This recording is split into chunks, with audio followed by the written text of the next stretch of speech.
Hi, in case you haven't heard the greatest news in the world at this current moment, we are the ADHD podcast.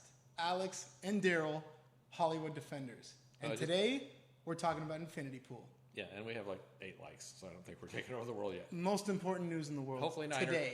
Hopefully 9 or 10 by the end of the day today. Exactly, right. Exactly. But nine's a big number. Yeah. But anyway, we're going to talk about Infinity Pool, which we just recently saw. And I bought him a senior ticket, by the way, because, that's how we roll. It makes my life cheaper, so. And I'm not a senior, so that was immoral and unethical. So thank you for... He's just slightly under that curve. Just because I need glasses to read. So, okay, so we're going to talk about Infinity Pool, starring, I got to look at the names because I keep forgetting the first name. Alexander Skarsgård, who's awesome. Mia Goth, who's also awesome. And Cleopatra Coleman plays Alexander's wife. So what the story is about, basically, we're not going to do any spoilers, so we're not going to spoil too much. We're just going to tell you kind of what it's about and then give you our opinions. So there's a couple that goes to this other country. There's another island that they go to. It's a resort, and you're not supposed to leave the resort because it's kind of like a third world country outside of that. Our main character is a writer, and he's stumbling through writer's block, and his wife is kind of footing the bill for everything, and so she's hoping that he'll get inspiration from this island visit. And boy, does he get it, along with other things. That's an understatement. Yeah, it's way an understatement.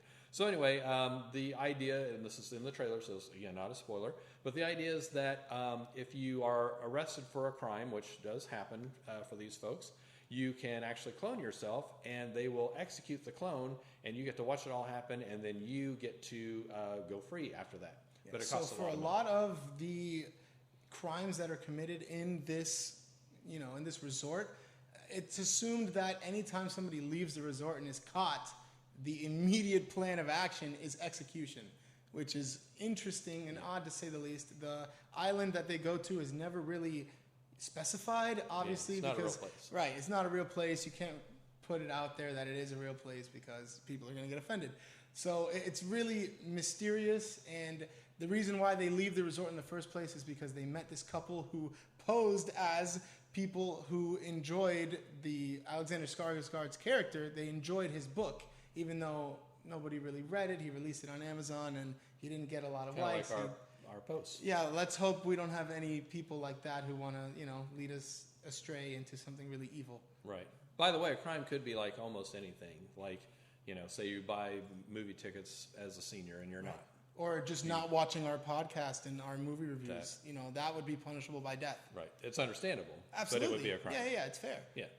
So anyway, that's kind of the premise of the movie. So what did we think of said movie? So I'm going to let you go first because we differ very much on this movie. So I'm going to let you take the lead. Okay, so something I have to say is that this is not the layman's movie. If you are an average movie watcher who wants to go see something fun, riveting, exciting, but, something that is good for the family, this is not that kind of movie. It's really art housey, and I think to a fault almost, because there are just sections of the movie that are very hard to watch. It's gory, it's really graphic in more than just gore in other ways, and it's just not a family movie to say the least. And obviously it's rated R. It's a hard R. Yeah, it actually, I looked it up, and it was supposed to be an NC-17. Yeah, it probably and they should be. edited things out to make it what it was. So I'm like, whoo, boy, I'd like to see what's on. I mean, I don't want to see what's on the cutting room floor, but I could only imagine. And we should also mention this is directed by Brandon Cronenberg, who is the son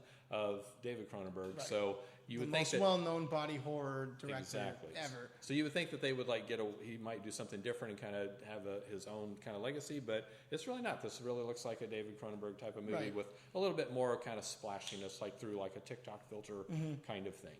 Yeah, and a bit more mystery. I think it had a slightly better story than a lot of the David Cronenberg movies I've seen. Personally, I just thought that there was more to the main character and what was happening behind the scenes. And we're not going to give any spoilers, but just a lot happened. So you can, like Darryl mentioned before, you can clone yourself, and they have you watch the execution of your clone. You don't have a choice in that matter. You and your family are watching yourself being executed, and it's supposed to be really jarring and hard to watch, but obviously it isn't, because this movie has more places to go, and this man's a writer, so it's his inspiration. But let's just say he goes a lot farther than that. Right. And the performances are great, though. I think absolutely. we agree with that. Mia Goth is amazing, like she was in Pearl. Mia Goth has changed the horror scene and turned it upside down. She is, I believe, the best horror actress in the last 20 years at least. She steals the show anytime she's on camera. She's incredible. And her eyebrows are real. They're not bleached. That's right. That's also shocking. I was thinking about that a lot in the first 3 movies I saw her in. So right now, see, I had a slightly different take because I can deal with weird stuff, and I'm used to weird because I'm around me all the time. I didn't really have a problem with the shock value of it and stuff. I kind of expected that. I found it was very visual. With it had a lot of strobing. They even had a warning at the beginning of the movie that there's a lot of strobing action in this. I was worried about that myself. Yeah, and a couple of really kind of just really strange moments and plot turns. But what I don't like is when you have all of that, but it doesn't go anywhere and it doesn't mean anything. Here it actually does. It does. Definitely pays off. And I agree. There's a cohesive story and you can follow it. And it actually even kind of veered away from what I thought, I know what's going to happen. This is what's going to happen. It's very unpredictable. It didn't go that direction at all. Not quite. And just the characters are just very bizarre and it's just very over the top, very crazy activity. It's just to me, it was fun because I didn't know where it was going to go, and you definitely had no idea.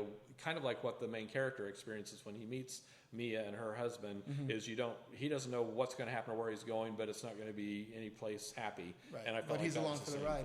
He's definitely along for the ride, and as was I. Right. So as an allegory, this movie really deconstructed what it's like to be rich. It was very much a parody of rich and how, the rich population, how they look at lesser populations, if we're going to put it that way, because that's how they viewed other people in the movie.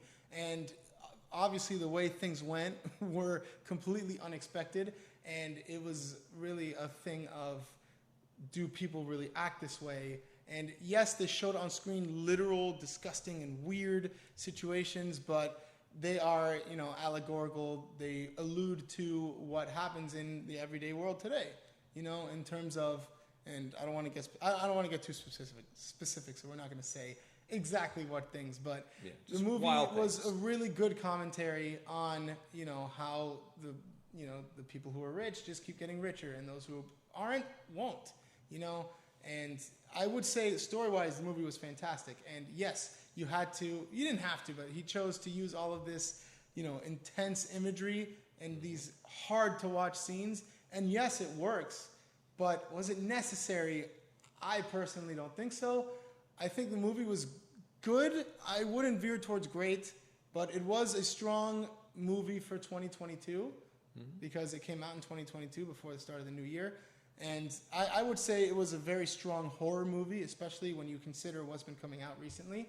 I think Barbarian was slightly better, just for my opinion. But if I had to give it a rating, I would say B-. We're going let's say 7.3 out of 10, which is still pretty good. It's a good movie. Yeah. And I'm not going to say don't watch it, but know what you're getting yourself into because it is graphic, it is hard to watch, but it's smart, and it has a really good message to tell. So just know what you're doing while you're watching. It's, to give you a framework, it's from Neon Studios, but it feels like an A24, but Absolutely. The far end of A24. So if you're the type of person that you walk out of the movie theater where anything was at all challenging, you're like, what the hell did I just watch? This may not be the movie for you. But if you walk out of a challenging movie saying, what the hell did I just watch? Right. Then it's probably going to be for you. So I am going to give my grade also, but I'm going to have a special guest that I brought along do that. Okay. You go get it. Hey. Yeah, we're ready for you now. Hi. Who am I speaking to? I'm a clone. You're the clone. Does Yes. the clone know they're a clone? I don't know. You're still Darryl Devil? Possibly. Okay. Or am I? I would give it probably a A-, I'm thinking. Okay. Because it just was fun. It was wild and crazy. I wouldn't want to watch it again and again and again and again. I might even be willing to, kind of Clockwork Orange style, look at the NC-17 version just to see what's not in there. Yeah. But I wouldn't watch it all over and over and over again. Yeah. But one time view, I'd give it an A-. Yeah, we watched Terrifier 2 And this movie is probably more graphic than that one. But, you know, just more weird. These are just our opinions, so if you want to, go check it out. It is a good movie. It is a hard watch, but that doesn't necessarily mean it's not worth it. Right. If you've tolerated us for the last couple of minutes, you can handle this movie. Absolutely. All right, so that is our review of Infinity Pool. Thank you for listening. Thank you for watching, and we will see you next time. We are ADHD Podcast.